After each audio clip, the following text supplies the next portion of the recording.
Hey y'all, welcome to the Southern Appalachian Herbal Podcast. I'm Judson Carroll and I'm an herbalist. I'm also a wild crafter, a gardener, and herb grower. I'm coming to you from high atop the beautiful Blue Ridge Mountains of North Carolina, just a stone's throw from the Tennessee line, overlooking the Pisgah National Forest.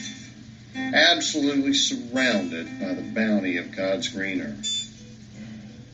I spent most of my life wandering these mountains and learning about plants from the old-timers and all sorts of characters.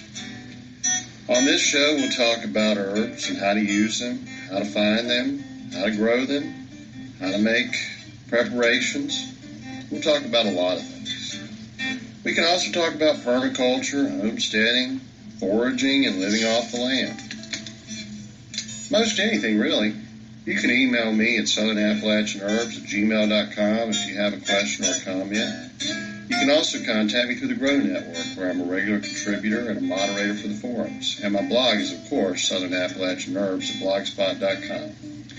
All right, y'all. I'm going to sit my guitar down and let's talk about herbs.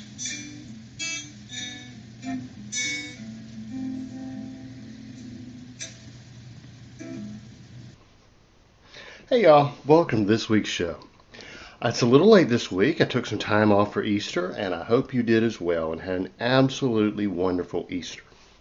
Today's herb that we're going to discuss is really one of my favorites. It's actually an herb that I was just out harvesting a couple of weeks ago.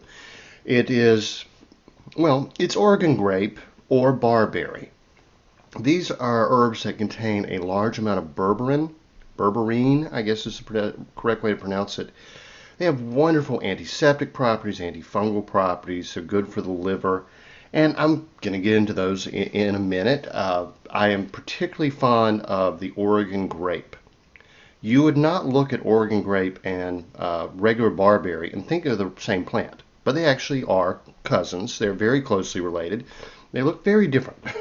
Oregon Grape is more of the leaf is more like a holly plant. The thorns are on the leaves, where on the barberry, they're more on the stems. The fruit, the berries of the Oregon grape are much more useful. And, I like them both as a wild food and as a medicinal herb. But the barberry is really more the root that you're going to be looking at. The berries are smaller, and I leave them for the birds. They're really not even worth picking. Now, if you have a plenty, yeah, they're fine. But the berries of the Oregon grape are much larger and far more tasty. So we'll get into that in just a minute. But I like to start with a recipe from my book, The Omnivore's Guide to Home Cooking. And you may remember in last week's show that I was talking about cooking green vegetables. And I said, this is my steam saute method. This is the way I do all those nice green spring vegetables. And I got to the issue of corn. And I said, I'll talk about corn later. There's only one way to cook corn correctly, and it's probably not the way you've had it. That is true. And I was going to save it for when the corn starts coming in, when it's actually time to pick and cook corn, which is usually more like July, of course. But people wanted to know, what's that one way? Well, okay, I will tell you. But first, let me give you something a little more seasonal. I also mentioned ramps. Ramps are the wild leeks, sometimes called wild garlic. In Europe, they call them ramsons. Ramps are my favorite wild edible food. They are a sweet, pungent, delicious allium, which is in the onion family. They're wonderful. They grow abundantly in the mountains where I live. You'll usually find them on the north side of a creek. Ramps do not like hot weather, and they do not like dry weather. So even in the mountains in zone 5, up around 5,000 feet, they still are going to seek that cooler, damper side of a creek when they can. You'll find them popping up in other places, but that really is where they grow best around here. And I associate ramps very much with Easter because basically that's when they start coming up out of the ground. You cannot harvest your ramps until Easter has passed, really, unless it's a particularly warm spring. And within a couple of weeks, they're gone. They're very short-lived or short-lived, however you want to say it, wild edible. And, it's really traditional in the South to have a ham for Easter. And I make this wonderful, almost a ramp pesto or chimichurri and combine it with ham, and it's absolutely fantastic. So here in the mountains, where we usually have our last snow on Easter Day, and we did again this year. Yes, last snow was the night before Easter. After that, spring begins to move in, and you start seeing the trilliums come up, and the hostas will start peaking up just a little bit in a few weeks. And by the way, hostas are named hosta after the Latin word spear. That's because they come out of the ground looking like spears. And when they're in that stage, they're actually very delicious wild edible. You can cut them off. It won't hurt their growth. They'll just keep growing. But you can cut off those spears and cook them just like you would asparagus using my steam saute method. They're really quite tasty. Later in the year, hostas flowers are really, really good. But so that's one of those spring edibles I failed to mention last week. You take your ramps, and it's really best if you just harvest the tops. If you harvest the tops, because ramps are a bulb, they're in the allium family. That's the Liliaceae family. Those bulbs will continue to grow even if they're harvested at the top. They'll put up a new shoot. So harvest the tops. Try not to take the roots if you can help it. I usually end up with a few roots, and they're very delicious. But if we want to keep our ramp populations growing, we don't want to rip them all out of the ground because you're killing them before they can make seeds. So anyway, take your ramp tops. And I never bother to wash ramps. I mean, they're clean coming out of the woods. And just take them home and chop them up fine with your knife, the knife of your choice. Get them as finely minced as you can. I would not put them in a food processor or a blender. I, edible food wild food should be somewhat rustic, in my opinion. I don't want too fine a paste out of this. Pesto is so called because basil leaves and the other ingredients, the pine nuts and all, are ground up in a mortar and pestle. Well, I would not use a mortar and pestle with ramps. I want them a little bit chunky, a little bit rough. So just chop them up very well. Put them in a bowl, a little salt and pepper, a little olive oil, a little crushed red pepper, and then I would usually use pecans. Could be hickory nuts, absolutely. You could certainly use pine nuts if you wanted to. Walnuts would be very good and may even be preferable. But where I live, they grow a lot of pecans or pecan, however you like to say it. And I usually have a bunch in the freezer. So I take a few of those, chop them up really fine, and just mix it in. Kind of make an emulsion of the chopped pecans with the olive oil and the ramps, and add crushed red pepper. Now, I like a lot of crushed red pepper. You may not. I really think a goodly amount of crushed red pepper brings out the flavor very well, and a little bit of lemon zest. Lemon juice is okay, but you got to remember that oil and water don't mix very well, so lemon zest is really better. So that's your ramp pesto. This stuff is so good served on a slice of ham, a good smoked ham, especially with a little bit of blue cheese. That combination, salty ham, salty, creamy blue cheese, this funky, hot, strongly leek or garlic flavored pesto. One of the best things you will ever eat. A true seasonal treat, and absolutely worth getting out in the woods and finding those ramps. If they don't grow in your area, try to find them. They're worth traveling for. Honestly, just always remember, ask permission before you harvest anything from anyone's land. There's probably no quicker way to get arrested and in a lot of trouble than harvesting plants on someone's land without permission. These days, depending on who the district attorney is, you could probably walk right out the door after robbing and killing someone. But if you go harvest plants on someone's property without permission, you're going to get in trouble. So always remember that. And both the state parks usually can't harvest anything Some are different. Always ask the park rangers, call the ranger station for permission. National forests, you have to get permission, or they may have very limited rules. Don't just assume that because your tax dollars paid for that land, you can actually pick a plant or even a mushroom off of it. You should be able to. Yeah, my ancestors came here and fought and died for the right to use land, which they had been prohibited from doing in Ireland and parts of England and Wales. But hey, their descendants sold them out, didn't they? They sold us all out. Now we have to be very careful about laws and regulations. Hey, it's tax day in a few days, so you know what my mind's on. There's I would say there's no red-blooded American. There's certainly no Irishman who wants to pay taxes unless he's a lunatic. So anyway, let's get into corn. I find corn to be one of the most amazing plants there is, if not the most amazing. I mean, if you think about corn, thousands of years ago, it was just grass. It was the same kind of grass that you'd see growing wild as a weed, not even as cultivated as your turf in your lawn, okay? It was just a grass. And Mayans, and who knows, maybe even somebody before the Mayans, and then after them, the Aztecs, they looked at this grain and they cultivated it specifically for the seeds. They turned a grass into a plant that grows tall. I mean, you will go in cornfields, there'll be stalks of corn 7-8 feet, actually in very high elevations, or areas that just get really intense sunlight. Corn can actually grow 10 feet tall. I mean, it's really amazing.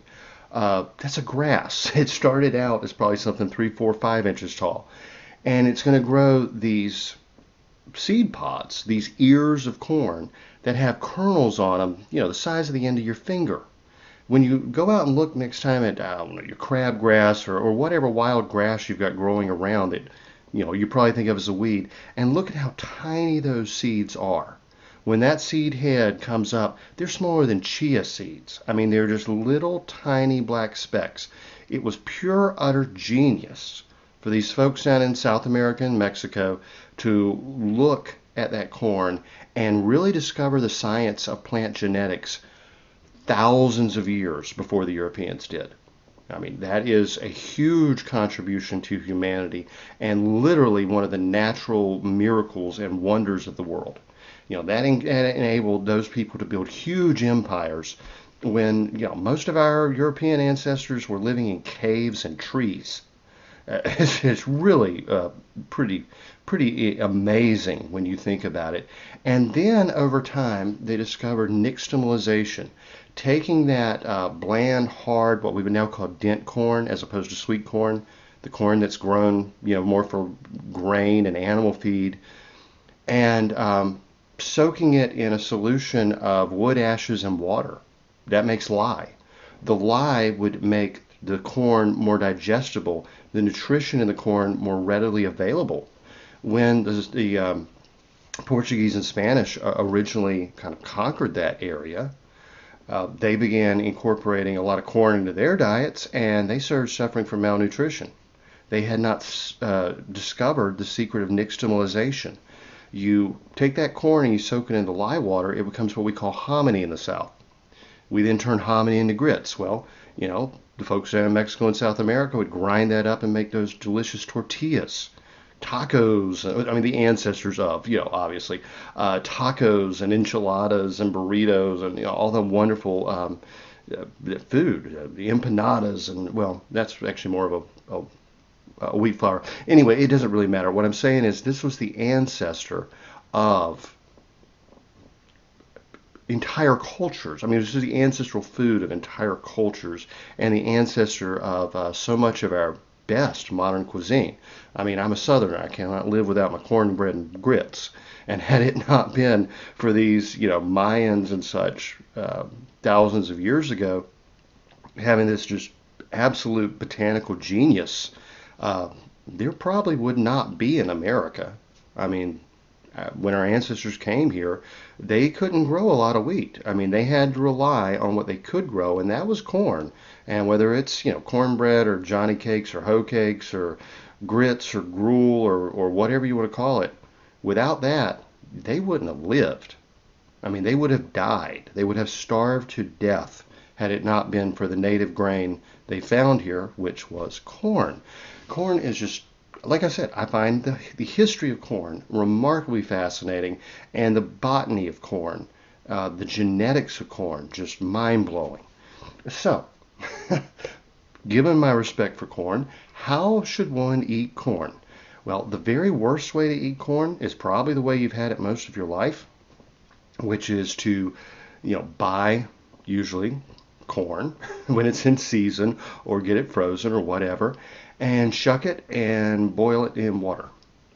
You lose nutritional value, you ruin the texture, you ruin the taste. Yes, I know that's how our grandmothers made it. It is not the right way to cook corn. It's the way to take this incredible gift from God and with the cooperation of humanity and turn it into bland, whatever.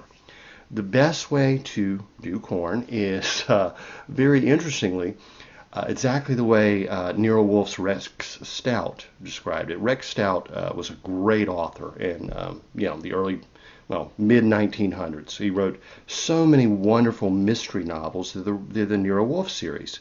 Nero Wolfe was a real gourmet and a plant breeder, and you can kind of understand why I might have a little commonality with him, a beer fanatic and all that. Anyway, he actually said in one of his books that American women who cooked corn in boiling water should themselves be boiled in the water because they were committing such a crime against nature. I won't go that far. But this is what he detailed in his book. This is what you'll find in any good cookbook, any good book on gardening. I mean, James Beard to, I don't know, Ruth Stout, Rex Stout's sister, who was actually one of the pioneers of permaculture, a great gardener in her own right. This is what you have to understand about corn. When you pick corn, a chemical change takes place within that ear of corn. The sugars begin to be transformed into starches. The very moment you pick an ear of corn, sweet corn is what we're talking about now. We're talking Silver Queen, we're talking bicolor, we're talking, sweet corn, not dent corn. The very moment you pick that ear of corn, those sugars begin to turn into starch. You can slow that process down by chilling it, by putting it in a refrigerator or an ice box, a cooler, whatever. But from the very moment you pick that corn to the moment you put it on the table, it is losing flavor. The longer you wait to cook it, the worse your corn is going to be. Now, you can blanch it, meaning put it for a short time in boiling water and freeze it, and you can hold it that way. We'll get into that in a minute. But for fresh corn, the sooner you pick it, the better. I mean, the sooner you eat it after picking, the better. And the way you can ruin that corn even faster is to shuck it. Those husks that are on that corn are protecting your flavor. Those silks that are on that corn are protecting the flavor. The minute you pull those off, you have just sped up the deterioration of one of the greatest foods on earth. The best way to cook sweet corn is in the husk. I don't care if you bake it. You can put it in a 350, 400 degree oven and roast it. That's actually what it was designed for. They're called roasting ears for a reason. You can put it on a grill and let it cook on the grill. You can cook it in the microwave. This is one of the few things that is not detrimentally affected by the microwave. Just leave it in the husks. Do not do anything to it, except I will usually peel the end back up around the silks, the top of the shuck, and see if there are any worms in there. Obviously, if there are, you want to cut that part off. Or look for corn smut, which is actually a delicious fungus that is like a truffle in flavor. It's like a mushroom that'll grow in corn. I check for that because that's a real treat when I find it. It's not so much a treat when I find a worm. But of course, anyway, cook it until it's done. Don't overcook it. Don't undercook it. Cook it until it's done. Okay? Everybody's probably going to have a little bit different of a concept of when it's done. I know what I like. You're going to figure out what you like. Then take it out, let it cool just to where you can touch it. pull the shucks back. You can take them off at this point if you want to. I don't. A little trick I learned from Mexican folks is just to pull them all down and then tie them in a knot. And the husks actually form a handle you can hold in your hand when you eat your corn off the cob. Pull the silks out and discard them. Now, you may want to get some of them fresh, maybe some of the ones that had a worm in them, or maybe some that you're going to use for blanching and freezing, because you will shuck those first. And save those fresh silks. They're actually excellent herbal medicine. They're wonderful for bladder infections and cystitis. They're one of the very best things. But for corn you're going to eat, just go ahead and discard the silks. Pull the husk back, put butter and salt on there, and dig in and enjoy. Other wonderful toppings are butter and Creole seasoning. Creole seasoning usually has some salt in it. That's fantastic. You can do Mexican style with that, was it Cojillo cheese? It's not really coming to me right now. I usually don't do that because I don't find that good quality like Mexican street corn style cheese very often in the stores where I live. What I do is sort of almost an Italian version, which I think is really fantastic. Instead of using butter, I put olive oil in the corn and then I dust it down with Parmesan. Just grated Parmesan. You can use Pecorino, Asiago, some kind of nice dry, salty grating cheese. That's delicious. A lot of people don't actually like eating corn on the cob. Maybe they have dentures, or maybe, a lot of times when you eat corn directly on the cob, you bruise your lips. There are more fun ways to bruise your lips, obviously. But the main advantage of cutting the corn off the cob is that you get more corn. When we just eat it off the cob with our teeth, we actually leave quite a bit behind. So in this case, what you want to do, again, pull the shucks up. You can tie them in a knot, or you can just hold them. Put the tip down into a bowl, or you can actually invert a smaller bowl in a larger bowl, which makes it a little easier. I usually don't. I just use a big bowl, or I'll go straight on the countertop. Take a sharp knife and cut the kernels off the cob. You go down, holding you go straight down, but hold your knife at an angle so that the tip is lower than the handle. And that way you get a slicing motion through the kernels. You're not just like chopping them off, you're actually slicing them off. You get a whole lot more corn off. Then you can take the back of your knife and scrape the cob, and you get all those little bits and what they call the milk of the corn that you otherwise miss if you get that with your teeth. So what I will usually do is roast my corn, cut it off the cob, then I top it with butter, cheese, Creole seasoning, or just salt, whatever, and eat it with a spoon from a bowl. I mean, it's not the most traditional way of doing it in the South, but you actually get a lot more corn. You can take that corn, you can make corn chowder with it, you can add it to soups, you can do 1,000 things, which we'll talk about later. But for fresh corn, that is the way to do it. Now, as I said, if you can't eat all the corn right away, if you can't eat it while it's fresh, go ahead and get your pot of water boiling. The biggest pot you got, stock pot, you want to, the more water, the more volume you have in that pot, the more it will hold its heat and stay at temperature. Bring it up to a boil. Take your corn, shucks off, go and snap the end off. Make sure they're all cleaned up. Save the silks from that to use for herbal medicine. Blanch them for about 10 minutes in the boiling water. Take them out. Cool them down immediately. If you put them in an ice water bath, that's the best.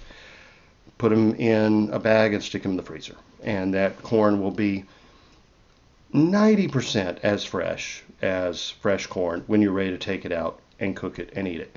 Or you can take it and cut it off the cob at that point and freeze it as corn off the cob. You can get a lot more in a freezer bag if you're doing it that way. And of course, you could also can corn if you want. There's a wonderful tradition in the Appalachian Mountains called sour corn. In sour corn, you actually use corn as you would cabbage in making sauerkraut. You take all that corn we've cut off the cob, and yes, it does actually have to be cooked first. You can't do this with raw corn. You need to cut it, blanch it, and then cut it off the cob. Mix it with salt and let it ferment. The cooking just makes those sugars more available to the lactobacillus, which is going to digest them and turn it into a fermented food. And it's really good. It's a really nice combination of salty, sweet, and sour. And experiment with it. You might really like that. If you like those little like tiny baby corn cobs that you often get in Chinese food that have sort of been pickled, you'll like sour corn. So now let's get into the herb of the week. And as I said, the herb of the week is Oregon grape or barberry, known by their proper name as Mahonia. They're in the Berberidaceae family. And they are called that because they contain a great deal of berberine. Berberine is a yellow pigment, essentially, that you're going to see in the roots when you pull them up. And we do usually use the roots, although there is berberine in the bark of the plant, actually just under the bark, and actually in the leaves. So technically the entire plant is useful, especially in Oregon grape. But it's really the root. When you get that root up and you clean it and you scrape it a little bit, you're going to see it's just gold. It's just golden yellow. That's the same substance that is in golden seal, which is a medicine an herbal medicine that was so popular in America it was almost harvested to extinction in early America. Or coptis, gold thread, which is a pretty little flower you can grow in your flower bed. And its root, although obviously much smaller, also has lots of berberine. The most ethical way of harvesting berberine is to not take golden seal from the wild. Grow it if you wish to. You can get the same berberine in coptis or gold thread or in Oregon grape or barberry. And really in many areas, Oregon grape and barberry, they often call it Japanese barberry, is considered an invasive species. It was used in the early part of the century quite a bit for landscaping. So really you can not only wildcraft or harvest it responsibly. I mean, the birds take the seeds and drop them everywhere. If you go in any patch of woods, you're probably going to find one of them growing. But a lot of landowners may wish for you to harvest these from their property, and they might even pay you to do it. So the reason for that is the Oregon grape especially has a very large root.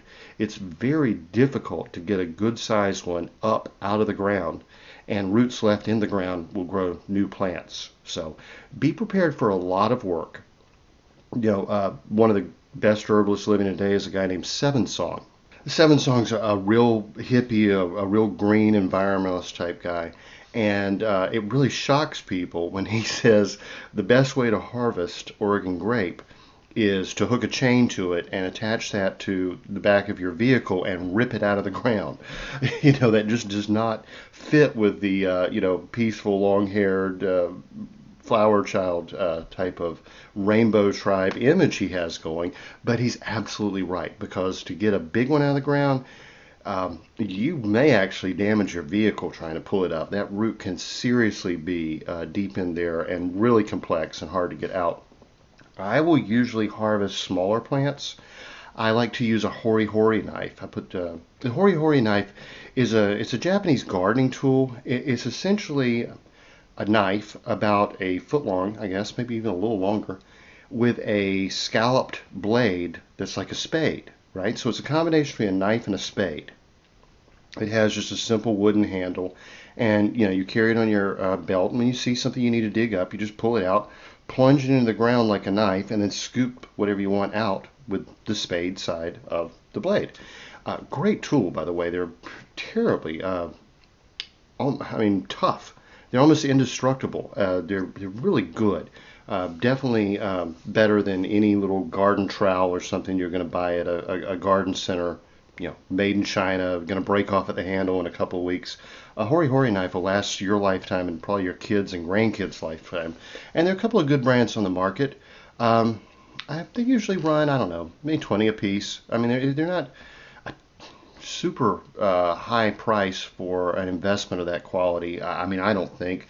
I usually buy them used, and I have a tendency to lose things.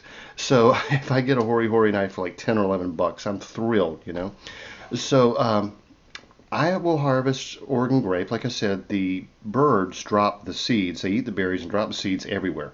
So I just kind of keep an eye out when I'm walking through the woods or walking down the road, walking the dog in the morning, and you'll see what looks like a little holly plant, maybe 6 inches to a foot tall. After about a foot tall, that thing's going to be really hard to get out of the ground. 6 inches to 12 inches is what I aim for. And I get a root that's maybe, 6 inches long and about as thick as, my thumb at the top, and it tapers down. And it's that bright golden color. Uh, Really, what I like to do actually is cut the root about halfway up and stick the rest of the plant into some potting soil and let it regrow and then transplant it somewhere in my yard. I want as many Oregon grapes as I can growing on my property because this is one of my go-to herbal medicines. It is liver tonic. It is the best liver stimulant I know of, short of perhaps milk thistle or the wormwood Artemisia family. It is antiseptic. It can be used to clean a wound, to get rid of infection. It has some antibiotic properties. It is good for, I think, your entire system. It stimulates digestion. It's a medicinal bitter herb. I'm going to get into all the properties, but like I also said, it forms these berries, the Oregon grapes themselves, which I've been experimenting with eating them in different ways. Uh, I am told, especially by my herbalist friend Tori up in Canada, this makes one of the greatest wines. I know it makes a very good jam. These are bitter, but they have a really good flavor. So you sweeten them up a little bit, and you can use them as you would grapes for making jams and jellies and wines. I think it's a wonderful asset to have on your property, but they also make an almost impenetrable hedge. If you want to keep deer out of your garden and you don't want to do a fence, you can do a hedgerow of Oregon grape or barberry. If you want to keep people away from your house, you can plant these. You could do a perimeter around your yard, and no one's walking through there. I mean, they're just going to get sliced to ribbons if they try. Or you can put them, around your windows and such. Help keep thieves from breaking into your house. This is one of the most useful plants I know of, and it's a pretty plant. It actually looks really nice, which is why these are used ornamentally in gardening and landscaping. The Oregon grape looks very much like a holly bush, only with a darker, almost blue tint with a yellow streak along the veins of the leaves. The berries are like big blue bunches of grapes. The barberry turns a beautiful red color in fall, and both of them are just really attractive plants. So, to me, this one checks all the boxes. You got herbal medicine, you got food, and you got an ornamental plant. Berberine is an alkaloid. That was the word escaping me when I said pigment. Berberine is an alkaloid found in many plants. Let's see, what am I reading from here? I'm honestly not sure. I have this. Oh, okay. There is a website called pharmacoppa.com. They had a lot of scientific papers on berberine. On Oregon grape. It says clinical studies have shown, with isolated berberine have shown significant success in treatment of acute diarrhea, irritable bowel syndrome, type 2 diabetes, high blood pressure, elevated blood lipids, Alzheimer's disease, and cancer. So, and that's just scratching the surface. I mean, this is really one of the most powerful plants. I have another friend, I believe it's Linda on the Grow Network. She uses a tincture of Oregon grape for fungal infection. She uses, as many people would use, tea tree oil. From really like topical scrapes and scrapes and scratches and infections to really serious, internal debilitating diseases, you're going to find this to be a useful plant. It's very popular in traditional Chinese medicine. It's been known, it's been known to herbal medicine from the beginning. Dioscorides wrote of, he called it oxycantha, I believe, and it was a barberry of some sort. He said, taken in a drink or eaten, the fruit stops stomach outflows and the flows of women. That means it would reduce, excessive menstrual bleeding. The root bruised and applied draws out splinters and thorns. German monastic medicine and German folk medicine. There's a good entry by Brother Aloysius. That was Father Nape's protege, essentially. He said European barberry, that was Berberis vulgaris. He used it for the liver and spleen. Again, it's a good bitter herb. It's a very good bitter herb. If we were to think of what they call the doctrine of signatures, the yellow color of this herb tells us it's good for the liver and the spleen. Anything involving, well, really anything involving digestion, but especially, bile and such as that, and gall, and anyway. He said used for the liver and spleen, dropsy and jaundice, scurvy, fevers, and to ensure good bowel movements. It stimulates digestion. It's not a laxative per se, but it just gets everything going. Miss Grieve wrote in a Modern Herbal. I'm just going to skip. She gives a lot of history. I'm just going to kind of skip that today. Got a little tickle in my throat, actually, so I'm going to try to wrap this one up pretty soon. She said that the barberry in Europe was really cultivated for the use of the fruit. They used it pickled and used for garnishing dishes. She said the ripe berries can be made into an agreeable, refreshing jelly by boiling them with an equal amount of fine sugar to a proper consistency and then straining it. They were formerly used as sweetmeats and in sugar plums and comfits. It is from these berries that the delicious confiture d'épine vinette, for which Rouen is famous, is commonly prepared. If you think about how, with Thanksgiving dinner here in America, we use cranberry sauce as a nice, a nice contrast to rich foods, to the roast turkey and all the, casseroles and everything. You get that bright, sour, bitter taste of the cranberry sauce. It makes the meal so much better. There are several berries like this that are traditionally used along with fatty meats and rich foods in England and Germany and all, especially with wild game.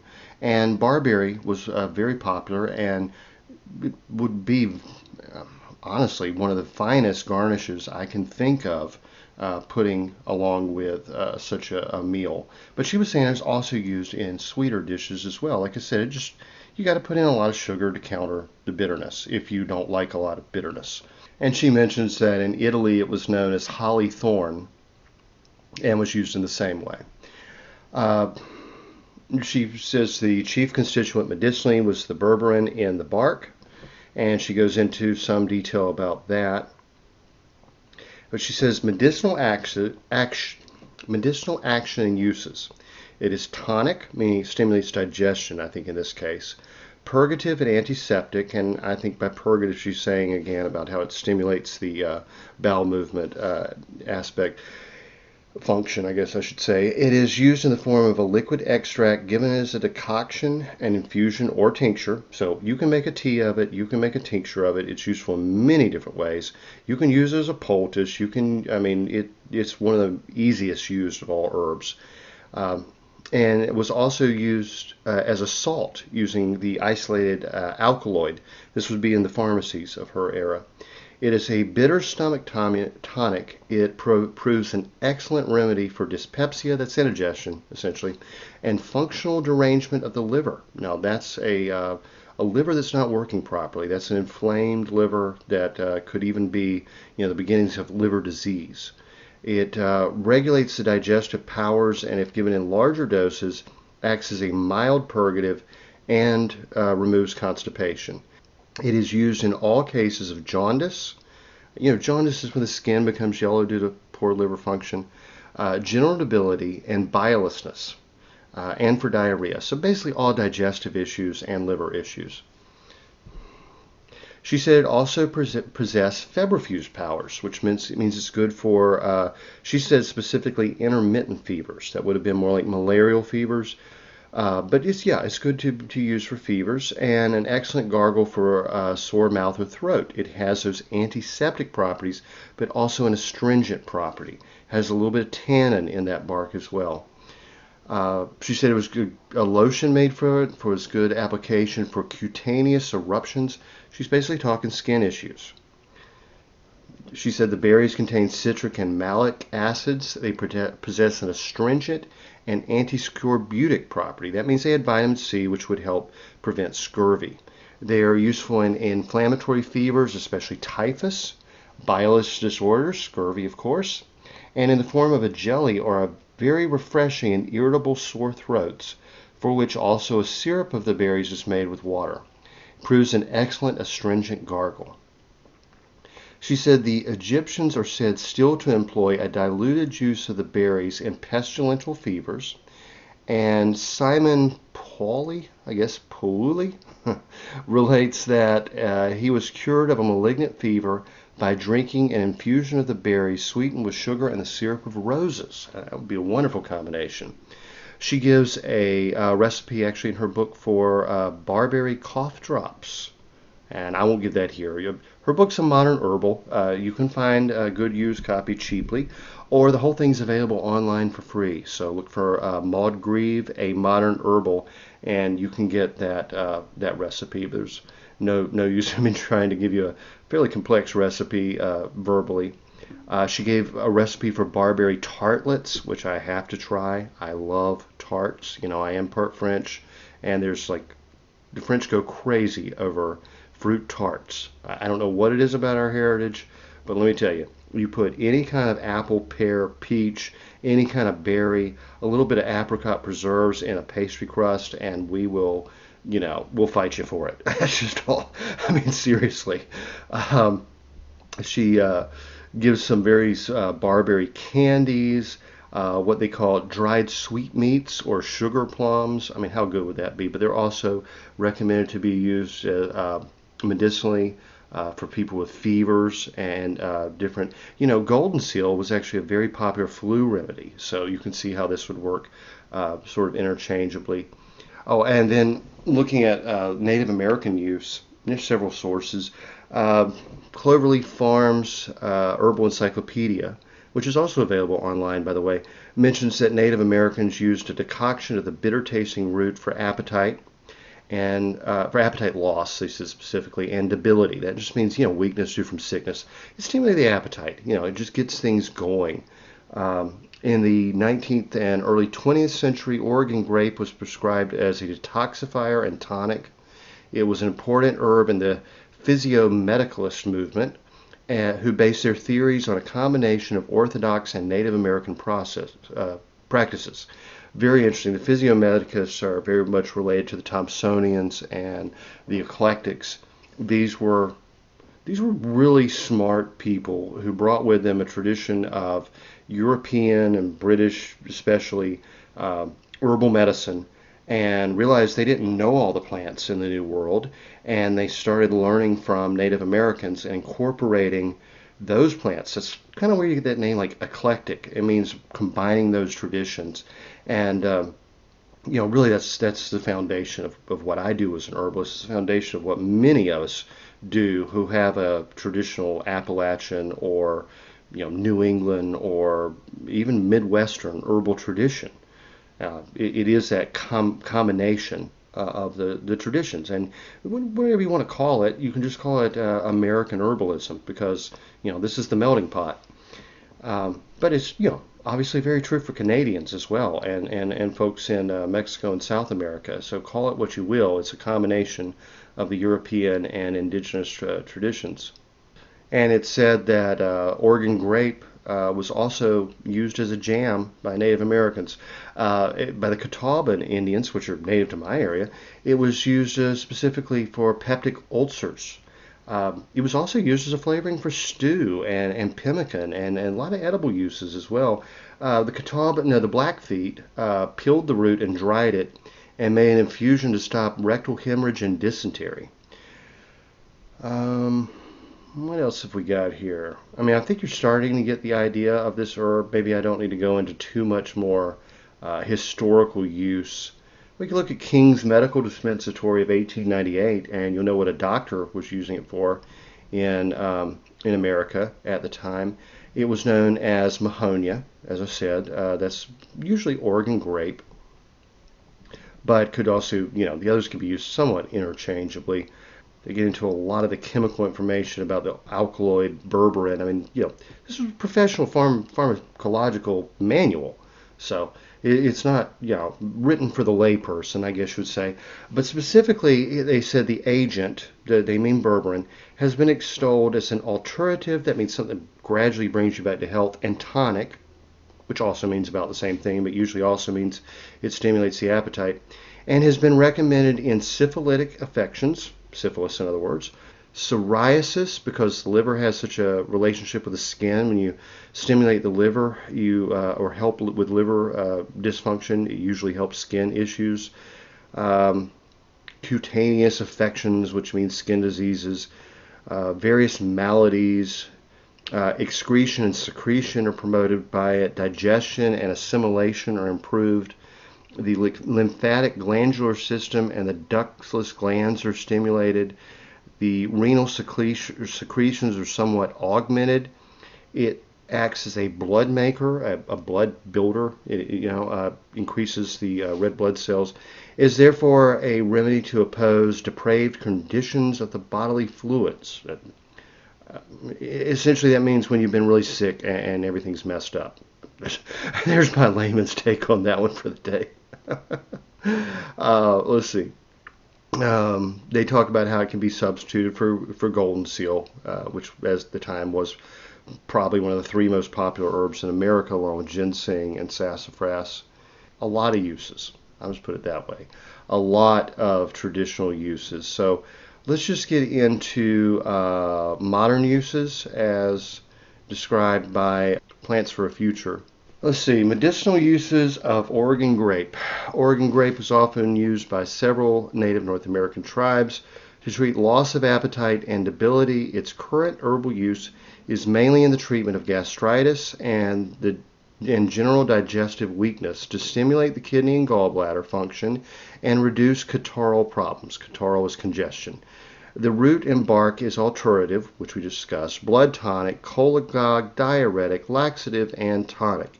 It improves the digestion and absorption and is taken internally in the treatment of psoriasis, syphilis, hemorrhages, stomach complaints, impure blood conditions. Externally, it has been used as a gargle for sore throats and as a wash for blurry or bloodshot eyes. The roots are harvested in late autumn or early spring and dried for later use. The fruit is an excellent, gentle, and safe laxative. Berberine, universally present in the rhizomes of Mahoney species, has marked antibacterial effects and is used as a bitter tonic. Since it is not appreciably absorbed in the body, it is used orally in the treatment of various enteric infections, especially bacterial dysentery. It should not be used with glycyrrhiza species. It should not be combined with licorice, in other words. Berberine and licorice cancel each other out. Always keep that in mind. It's a unique thing. It's well documented. You need berberine to stimulate the liver, to help with whatever. If you take licorice with it, they just cancel each other out, and vice versa. If you're using licorice to strengthen the kidneys, don't use berberine containing herbs such as Oregon grape or golden seal to help the liver. Use one or the other. Don't combine them. They go on to say that berberine has shown anti-tumor activities.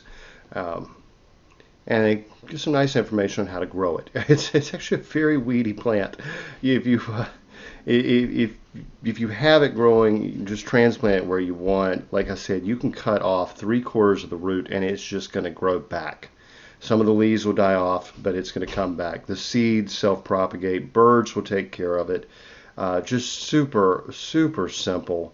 And great herb. Great herb to have, great plant to have for food, great plant to use in your landscaping. And in some areas they say it's invasive. They don't want you to grow it. Make your own decisions on that. Were it me, I'd probably say it was on the property before I bought it. I'm not going to give up my Oregon grape just because some egghead from a university thinks he knows what should be growing. I mean, remember, there's no such thing as a native plant. The question is always native to when. All the plants that are growing here now, no matter where you are, no matter what part of the world you're in, all the plants that are growing here now came from somewhere else, because the climate as you know it now was not the climate as it was a few million years ago. We've gone through ice ages and hot periods, and Plants travel with people, and plants travel with animals. Plants travel in the winds and the clouds. Believe it or not, spores and small seeds can be carried by all kinds of things. There is not actually any such thing as a native or indigenous plant anymore. There is a native or indigenous person. I know it's sort of a controversial statement, but we all came from somewhere else. The Native American tribes in North America, their ancestors came from somewhere else. The English, their ancestors came from somewhere else. The Irish, the Germans, the Swedes, the Egyptians, I don't care who you are or where you're from, your ancestors originally came from somewhere else. Plants and people and animals all have moved throughout this globe throughout many thousands of years, and some have settled in one area where the climate was preferable for them, and they usually adapt to that climate. I mean, the original people were probably rather brownly complected, we'll put it that way. As their ancestors moved north, they became whiter. As their ancestors moved south, they became darker. It's just the way it is. We get more melanin if we have more sunlight. Over time, over the generations in our environment, we become darker. We have less melanin in our skin if we move up to Scandinavia and we don't get a whole lot of sunlight. Over time, we become lighter. Plants do the exact same thing, adapting to the environment. There is no indigenous, native plant, animal, or person. There is no superior race. There is no Aryan brotherhood that should be ruled. No, there's no black person that's better than a white person, or a white person that's better than a black person, or a native tribe that has specific rights to a specific part of land. No. We all came here from somewhere else, and our ancestors adapted as they went, and we all have an original shared ancestor. Take it for what you will. I just think this whole native plants only, no invasives, mindset, call one thing a weed and one thing a valuable plant, is absolutely as stupid as racism. But, people with degrees believe in it, and advanced degrees in that field, believe in it, and that's what they want to promote. And I think it's as stupid as critical race theory. Honestly, to say a dandelion doesn't belong here, but whatever else does. No, that dandelion has adapted to this environment, and that's now that dandelion's environment. That's now that animal's environment. That's now that person's environment. And as the plants and people adapt and grow together, we usually find our most nutritious foods and medicinal herbs in the plants that have developed with the people who live in that area. We're kind of allies in this fight, if you will. And before any of us were around, there were fungi that were adapting and developing those environments to make them receptive for us to even live in. We can't, without the fungi that came before, none of us, whether plants, people, or animals, would even be able to live where we do now. It's so interconnected. It's so absolutely fascinating and complex if you really stop to think of it. And anyone who says that, no, we need to freeze this in time, and the climate has to stay exactly the same, the plants that are in this environment have to stay exactly the same, the people have to stay exactly the same, I'm sorry, that's idiocy. That's absolute idiocy. And we'll all adapt and change, and the world will continue to get hotter and colder, and we'll have more people at some times, and we'll have less people at some times, and species will come and go, and it's, it's just all going to keep going, and humanity has very little control over it, and even less say. So anyway, y'all, just enjoy the bounty that we have. Get out there and enjoy the fruits of not only thousands of generations of human labor that created something like corn, but millions of generations of fungal and plant labor or adaptation, if you want to look at it. And, if you step back and really realize it, think about it, you're going to realize that none of this happens at random. There's all a divine hand guiding it all. And we're in this place where we are now. Maybe it's time to stop complaining about it so much and start enjoying it a little bit more. Yeah, that's my soapbox for the day. Get out and enjoy the wildness and the woods and the beauty of nature. And remember, people are very much part of nature. Appreciate your family and your fellow man as you appreciate the wildflowers. And yeah, let's just quit arguing about everything. At the end of the day, half the crap we argue about isn't even worth thinking about. Probably a lot more than half. Anyway, y'all have a wonderful day. Have a wonderful week. And we'll talk next time. The information in this podcast is not intended to diagnose or treat any disease or condition. Nothing I say or write has been evaluated or approved by the FDA. I'm not a doctor. The U.S. government does not recognize the practice of herbal medicine, and there is no governing body regulating herbalists. Therefore, I'm really just a guy who studies herbs. I'm not offering any advice. I won't even claim that anything I write or say is accurate or true. I can tell you what herbs have been traditionally used for. I can tell you my own experience and if I believe an herb has helped me. I cannot nor would I tell you to do the same. If you use an herb anyone recommends, you are treating yourself.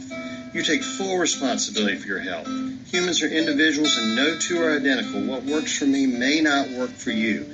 You may have an allergy, a sensitivity, an underlying condition that no one else even shares and you don't even know about. Be careful with your health. By continuing to listen to my podcast or read my blog, you agree to be responsible for yourself, for your own research, make your own choices, and not to blame me for anything ever.